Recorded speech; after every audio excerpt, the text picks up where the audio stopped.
Lyca production Subaskaran மற்றும் red Jain movies இணைந்து வழங்கும் உலக நாயகன் கமல்ஹாசன் நடிக்கும் பிரம்மாண்ட இயக்குனர் சங்கரின் இந்தியன் 2 ஜூலை 12 முதல் உங்கள் அபிமான திரையரங்குகளில். பல இயக்குனர்கள் பல தயாரிப்பாளர்கள் எங்களை கிராஸ் பண்ணி போயிட்டே இருக்காங்க. அவன் இப்போ சிரிச்சுக்கிட்டு நிற்கிறான். இப்படிலாம் நாங்கள் சிரிச்சுக்கிட்டுலாம் கூட இல்லை. முதல் படத்தை துவங்கும் போது ஒரு பதட்டத்தோடையே இருப்போம். அங்கேருந்து அப்படியே ரிவர்ஸ்லேயே வர்றாங்க. ரிப்போர்ட்டர்ஸ்லாம் பாவமாக இருக்கு, எங்கேயா தடுக்கி விழுந்துருவாங்களோன்னு.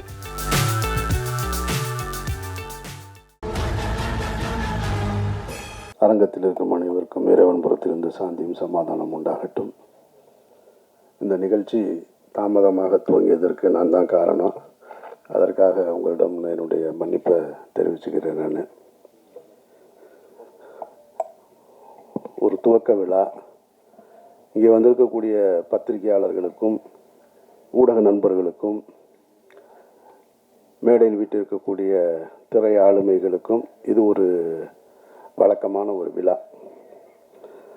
ஆனால் சாமுக்கும் அவனை சுற்றி இருக்கக்கூடிய புதியவர்களுக்கும் தங்களுடைய வாழ்க்கையை துவங்குகிற ஒரு நாள். அது ரொம்ப முக்கியமான ஒரு நாள். நிறைய பூஜை பார்த்துருக்கோம். எல்லா பூஜையும் ரொம்ப பிரம்மாண்டமாக நடக்கும். ஆனால் அதற்கு பின்னால் அந்த படம் சார்ந்த கிளைகள் என்னன்னு கேட்டால் நம்ம மனசுலேயே நிற்காது. ஸோ நான் எனக்கு இங்கே உட்காந்துருக்கும் பொழுது நீங்கள் எல்லோரும் பேசிகிட்டு இருக்காங்க, காது சத்தம் கேட்டால் கூட எனக்கு சேதுவை எப்படி தொடங்கணுன்றது தான் ஞாபகத்தில் வந்துக்கிட்டே இருக்குது.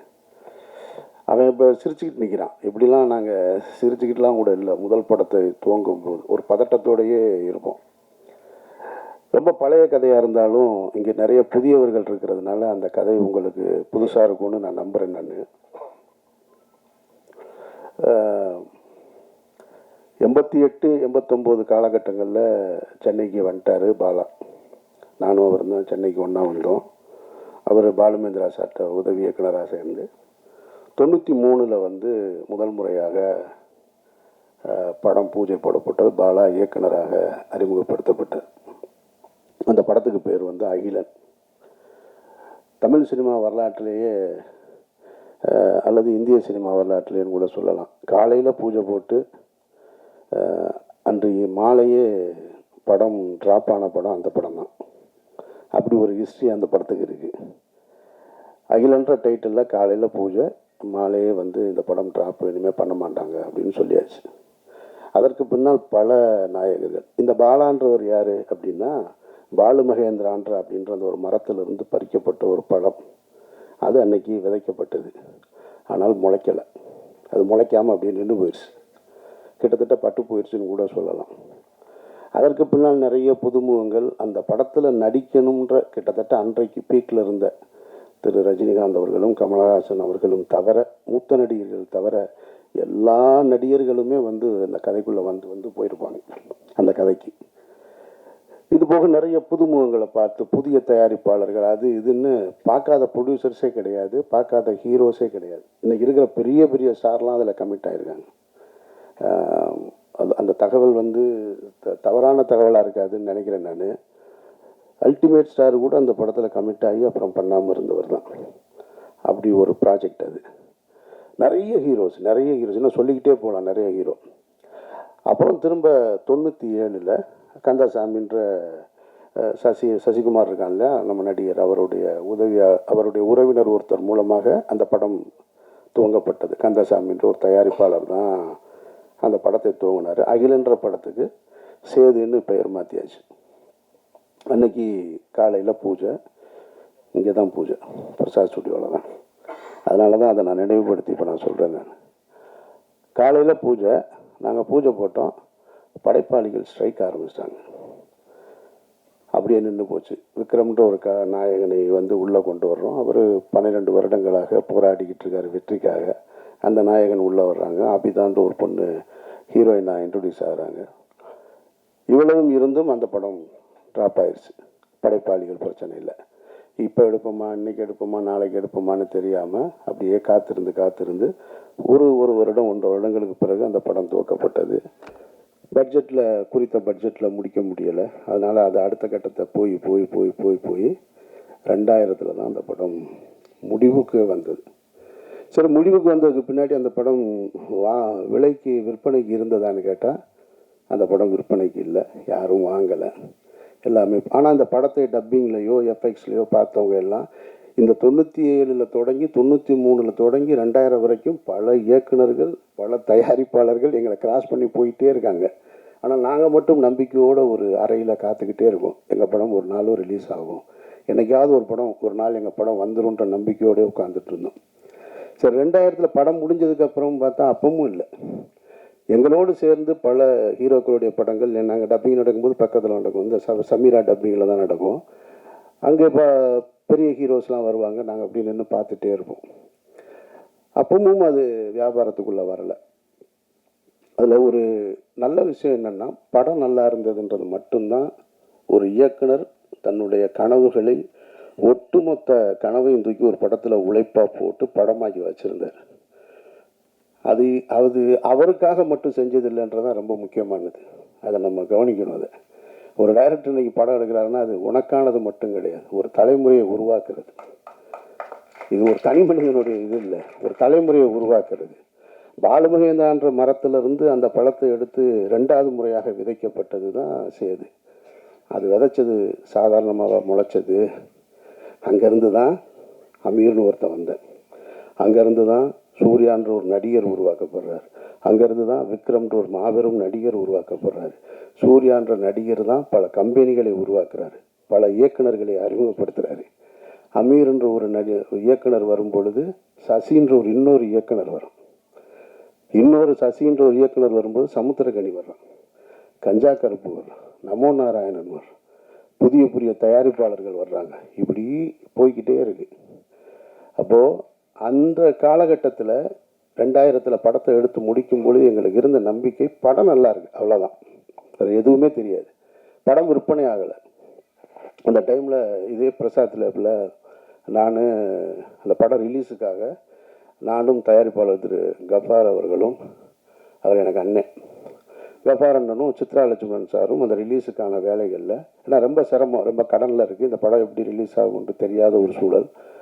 அப்போ நின்றுட்டு இருக்கும்போது பக்கத்தில் கமல் சார் இருக்கு, ஹேராம் படம் ஒர்க்கு போயிட்டுருக்கு அவருக்கு. நான் சின்ன வயசுலேருந்து கமலஹாசன் அவருடைய மாபெரும் ரசிகன். நான் அவரையெல்லாம் பார்த்துட மாட்டோமா, அவர் கூட நின்ற மாட்டோமா, அவருடைய விரல் நுனியை தொட்டுற மாட்டோமா அப்படின்னு ஏங்கிக்கிட்டு இருந்த ஒரு நபர். அவர் அப்படி நிற்கிறாரு, இவ்வளோ பெரிய தாடி வச்சுட்டு.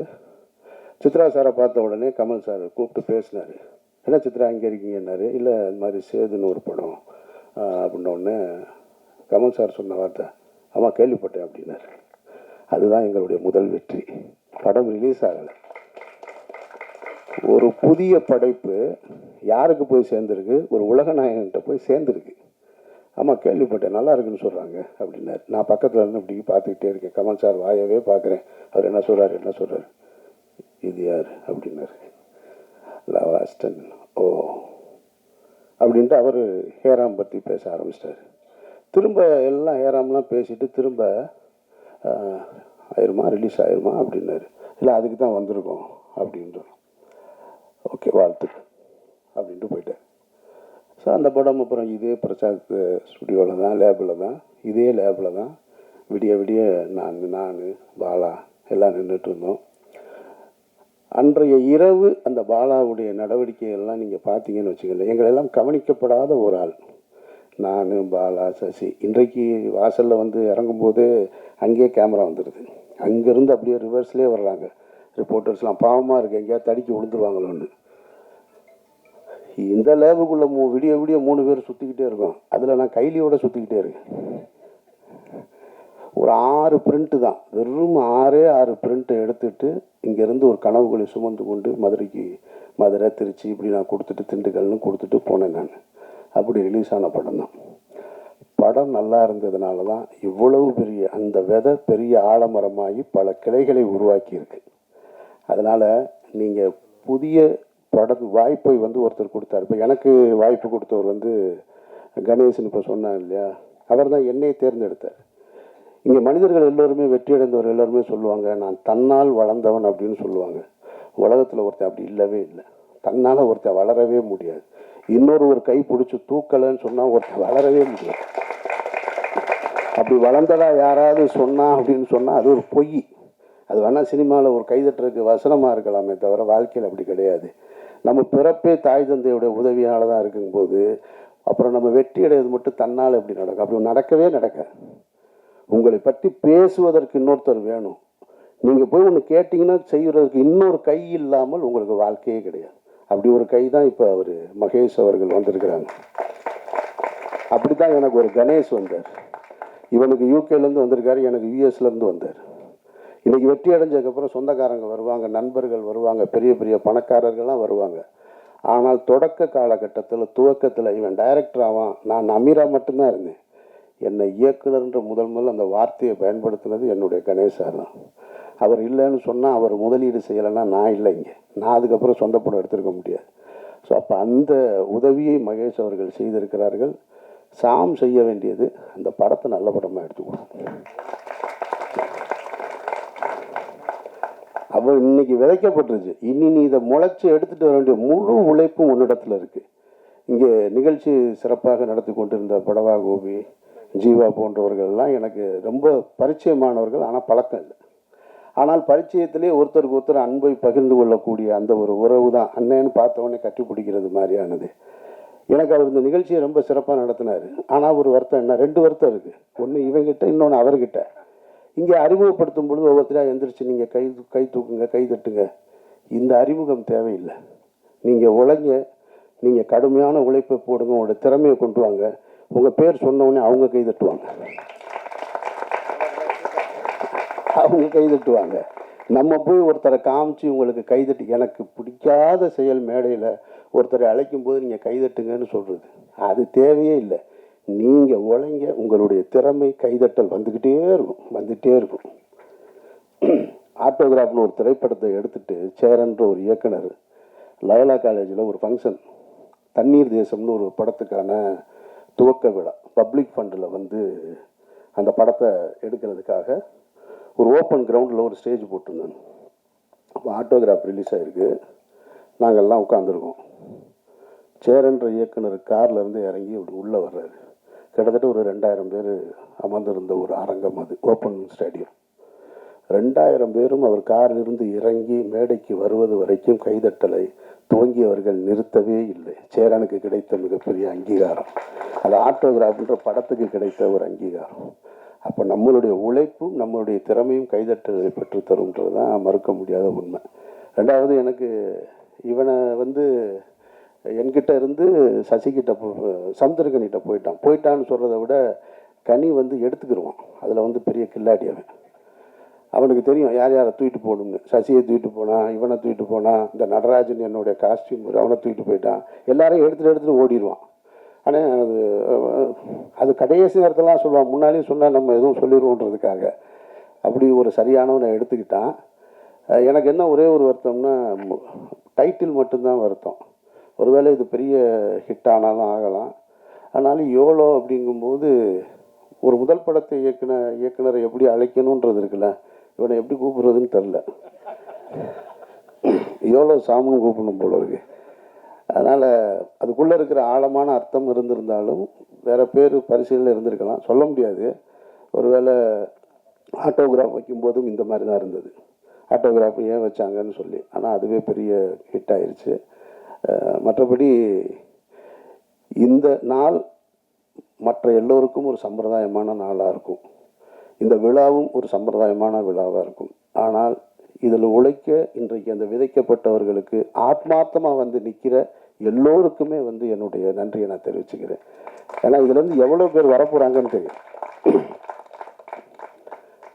பாலுமகேந்திரா சார் உங்களுக்கு தெரியும். பாலுமகேந்திராட்ட நிறைய கனிகள் எடுத்து விதைக்கப்பட்டது.